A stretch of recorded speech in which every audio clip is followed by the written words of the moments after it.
చాలా డౌట్తో వెళ్ళా, అసలు మమ్మల్ని ఎందుకు కలుస్తాడు, మేమంతా అసలు ఎంత ఇదిలో ఉన్నాం, అసలు కలుస్తారా లేరా అనుకొని వెళ్ళాము. కానీ నా యాస మరి నేను కలవాలన్న ఆలోచన తపన, అసలు కలవాలని నేను ఎంత పొద్దుపోయినా ఎంత లేట్ అయిపోయినా నైట్ అయినా పర్వాలేదు నేను కలిసే వెళ్ళాలని చెప్పి నా పట్టుదలతో మరి నేను అక్కడే ఉన్నాను. అందరూ నాతో పాటు వచ్చిన వాళ్ళందరూ కూడా అమ్మ పొద్దుపోతుంది ఉన్నాయి అట్లా పోలీసు వాళ్ళు పంపించేస్తున్నారు అన్నా కూడా నేను అక్కడే ఉండిపోయాను ఒక్కదాన్నే. 10 అయిపోయింది.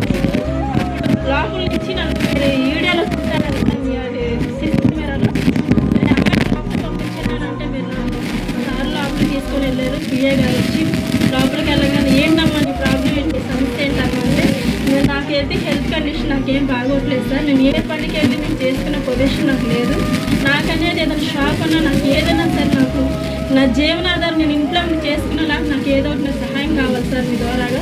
మీరు ఎంతోమందికి చేస్తున్నారు, నేను చేస్తున్నారని చెప్పి మీరు చేస్తారని నమ్మకంతో నేను ఇక్కడికి వచ్చాను సార్. మరి నాకు 2 చిన్నపిల్లలు, నేను ఏ పని చేసుకోలేని పరిస్థితి, వెళ్ళినా కూడా నాకు ఆయాసం కానీ నాకు ఏదైనా పని చేస్తామో నాకు 1-3 ఆపరేషన్లు అయ్యింది సార్. మీకు హెల్త్ ఇష్యూ ఉందని చెప్పి మీరు ఆయన దగ్గరికి వెళ్ళారు అంతే కదండి. నాకు వెళ్ళంగానే మరి అమ్మటిని నాకు స్పందించి ఆయన అసలు చైర్లో సోఫా సెట్లో కూర్చున్న ఆయన మీరు చైర్లో ఎలా కూర్చుంటారని చెప్పి నేను అలాగే నుంచున్నాను.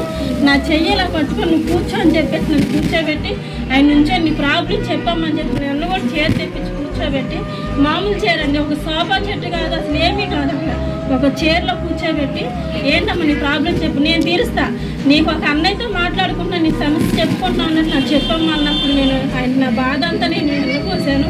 నాకు మీరు వెనకాల నాకు ఏ ఆస్తి లేవు ఏ భవిష్యత్తు నేను ఉన్నది ఒక్కదాన్ని నా పిల్లలిద్దరు అని చెప్పి అనగానే మీరు అన్నయ్య నాకు ఎంతో నన్ను భుజం తట్టి నన్ను నువ్వేం బాధపడద్దు, చేసే హక్కు నాకుంది, చేపించుకున్న బాధ్యత మీకుంది అని చెప్పి అమ్మటినే నాకు మరి మీకు వాళ్ళ పిఏ గారిని పిలిపించి అమ్మటిని ఆయనకు అప్పు చేపించి అమ్మాయి రేషన్ ఏం అడుగుతాడు బియ్యం కానీ